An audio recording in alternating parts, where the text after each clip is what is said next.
നമസ്കാരം. 2003 എറണാകുളത്ത് നടന്ന ലോക്സഭാ ഉപതെരഞ്ഞെടുപ്പിൽ കോൺഗ്രസിലെ AI ഗ്രൂപ്പുകളുടെ നേരിട്ടുള്ള പോരാട്ടമായിരുന്നു. ഇടതുമുന്നണി സ്ഥാനാർത്ഥിയെ തോൽപ്പിക്കുന്നതിനേക്കാൾ പരസ്പരം തോൽപ്പിക്കാനാണ് കോൺഗ്രസുകാർ അന്ന് ഗോദയിലിറങ്ങിയത്.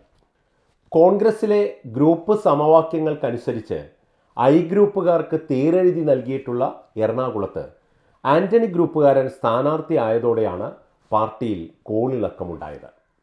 ഒരു വശത്ത് മുഖ്യമന്ത്രി AK ആന്റണി, മറുവശത്ത് K കരുണാകരൻ. പോരെ പൂരം. കോൺഗ്രസ് MP ആയിരുന്ന ജോർജ് ഈഡന്റെ മരണത്തെ തുടർന്നായിരുന്നു തിരഞ്ഞെടുപ്പ് വേണ്ടി വന്നത്. കോൺഗ്രസിലെ ഗ്രൂപ്പ് തർക്കങ്ങൾക്കൊടുവിൽ ആലുവ മുനിസിപ്പൽ ചെയർമാനായിരുന്ന A ഗ്രൂപ്പുകാരൻ MO ജോണിനെയാണ് ഐക്യ ജനാധിപത്യ മുന്നണി അവിടെ സ്ഥാനാർത്ഥിയാക്കിയത്. ഇടതുമുന്നണി വീണ്ടും സെബാസ്റ്റ്യൻ പോളിനെ തന്നെ അങ്കത്തട്ടിലിറക്കി.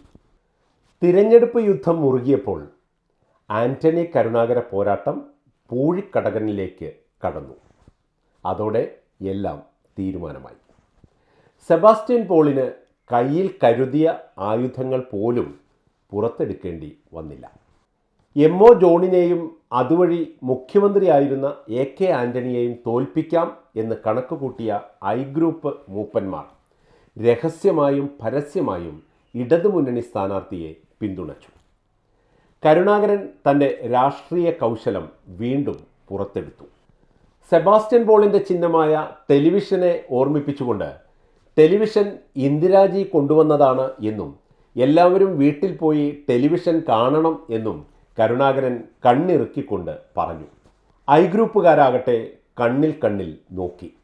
അവർ വീട്ടിൽ പോയി മാത്രമല്ല ടെലിവിഷൻ കണ്ടത്. പോളിംഗ് ബൂത്തിൽ ചെന്നും ടെലിവിഷൻ മാത്രം കണ്ടു. അതിൽ തന്നെ ആഞ്ഞാഞ്ഞു കുത്തി. ഫലം വന്നപ്പോൾ I ഗ്രൂപ്പുകാരെല്ലാം സെബാസ്റ്റ്യൻ പോളിൻ്റെ വിജയം വീട്ടിലെ ടെലിവിഷനിൽ തെളിഞ്ഞു കണ്ടു. കൈപ്പത്തി ചിഹ്നത്തിൽ ജോർജ് ഈഡൻ 1,00,000-ലേറെ ഭൂരിപക്ഷത്തിന് ജയിച്ച മണ്ഡലം വീണ്ടും കോൺഗ്രസിന് നഷ്ടമായി.